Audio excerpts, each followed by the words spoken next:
Melanjutkan rangkaian pertemuan pada jalur keuangan di Nusa Dua Bali. Salah satu yang menjadi bahasan krusial adalah soal krisis pangan dunia yang diprediksi bakal makin parah menjelang akhir 2022. Kondisi ekonomi dunia yang masih belum sepenuhnya pulih akibat pandemi semakin diperparah dengan invasi Rusia ke Ukraina.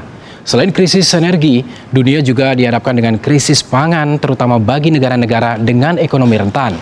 Dalam seminar di pertemuan G20 Jalur Keuangan Nusa Dua Bali, Menteri Keuangan Sri Mulyani menyebut per bulan Maret harga pangan sudah melonjak hampir 13% dan bisa melonjak hingga 20% pada akhir tahun 2022.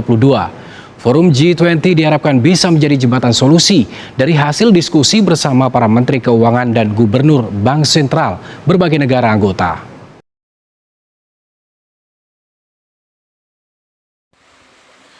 Krisis pangan ini terjadi karena peperangan antara Rusia dan juga Ukraina yang membuat ekspor menjadi terhambat. Makanya, harga pangan saat ini cukup melonjak.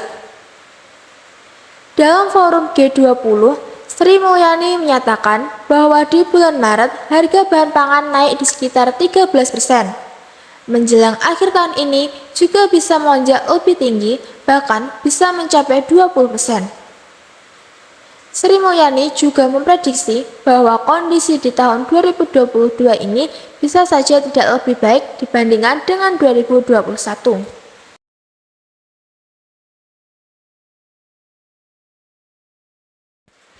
Dalam seminar ini, Janet Yellen juga mengatakan bahwa ada 3 upaya yang bisa dilakukan supaya bisa keluar dari krisis pangan ini.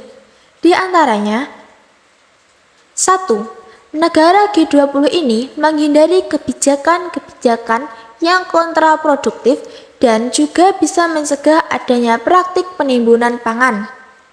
2. Pengembangan industri pertanian untuk mendorong ketahanan pangan. 3. Saling bantu memberikan bantuan bagi negara-negara yang rentan akibat perang Ukraina.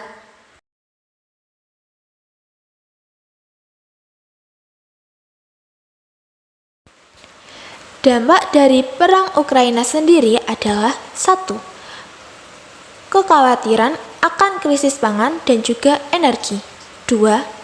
Tingginya tingkat inflasi yang akhirnya membuat sentral harus menaikkan suku bunga. 3. Harga bahan pokok terutama impor semakin mahal.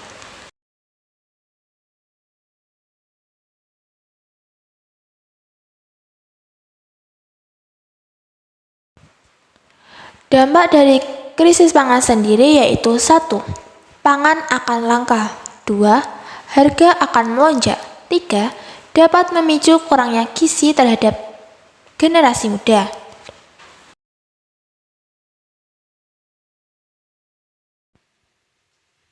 Cara mengatasi krisis pangan yaitu 1. Mengatasi perubahan iklim. Perubahan iklim berdampak parah pada mata pencaharian dan produksi pangan. 2. Tingkatkan produksi. Tidak ada cara mudah untuk meningkatkan produksi pangan dalam negeri jangka pendek. Tetapi, kita harus melakukan langkah-langkah untuk meningkatkan produksi pangan dalam negeri jangka panjang. 3. Kurangi pemborosan. Diperkirakan 20-30% dari semua makanan terbuang dari pertanian. Sayuran bisa rusak jika truk tidak datang cukup cepat. 4. Mempromosikan keragaman pangan. Maksudnya adalah berfokus pada satu tanaman pangan atau bahan pokok dapat menyebabkan hasil yang buruk dalam mengurangi krisis pangan.